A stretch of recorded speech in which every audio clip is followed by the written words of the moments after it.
Hello বন্ধুরা, কেমন আছো সকলে? আশা করছি সকলে খুব ভালো আছো আর আমরাও খুব ভালো আছি। দেখো আরেকটি নতুন ভিডিওতে তোমাদেরকে সকলকে স্বাগত জানাই। এখন দেখো আমি কুলেখাড়া পাতা এখানে কাটছি। এটা কিন্তু খুব উপকারী পাতা একটি। এই কুলেখাড়া পাতার রস কিন্তু খেলে কিন্তু অনেক ধরনের উপকার পাওয়া যায়। বিশেষ করে প্রেগনেন্ট মহিলাদের এটা সকালে 1 গ্লাস করে সিদ্ধ করে বলো বা এমনি কাঁচা তো অনেকে খেতে পারে না, কিন্তু সিদ্ধ করে খেলে এটার কিন্তু বিভিন্ন ধরনের রোগ প্রতিরোধ ক্ষমতা বাড়ায়, আবার হিমোগ্লোবিনের মাত্রা কিন্তু অনেকাংশে বেড়ে যায়। প্রতিদিন যদি সকালে 1 কাপ করে কুলেখাড়ার পাতা সিদ্ধ করে রস করে খাওয়া হয়, তাহলে কিন্তু দেখা যাবে 1 মাসের মধ্যে হিমোগ্লোবিনের মাত্রা অনেকটাই বেড়ে গেছে।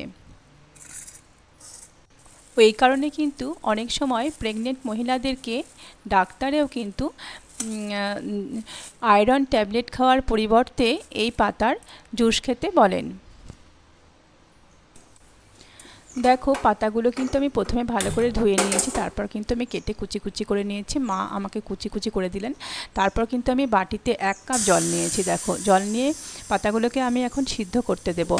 আর সিদ্ধ হয়ে গিয়ে যখন জলটা একদম মরে গিয়ে শুকনো শুকনো হয়ে আসবে, তখন কিন্তু জলটা ছেঁকে নেব। 1/2 কাপ মতো রসটা হবে। আর এর মধ্যে আমি একটু সামান্য লবণ দিয়ে দেব। আর তারপর অনেকক্ষণ ধরে ফুটতে দেব। ফোটার পরে যখন জলটা কমে আসবে, তখন কিন্তু আমি এটাকে দেখো এইখানে এই কাপে ছেঁকে নেব। ছেঁকে নেওয়ার পরে কিন্তু উষ্ণ উষ্ণ গরম থাকতে থাকতে এটা খেয়ে ফেলতে হবে। তাই এবারে বাজার থেকে কিন্তু আমরা রক্তাল্পতার জন্য কোনো ট্যাবলেট কিনে খাবো না। আমরা কিন্তু কুলেখাড়া পাতা নিয়ে এসে ভালো করে সেটাকে রান্না করে এভাবে সিদ্ধ জলটা খাবো। তাহলেই কিন্তু আমাদের শরীর অনেক ভালো থাকবে এবং হিমোগ্লোবিনের মাত্রাও কিন্তু অনেকটা বৃদ্ধি পাবে। তো চলো আজকের মতো ভিডিওটা এ পর্যন্তই। দেখা হচ্ছে আবার একটি নতুন ভিডিওর সাথে।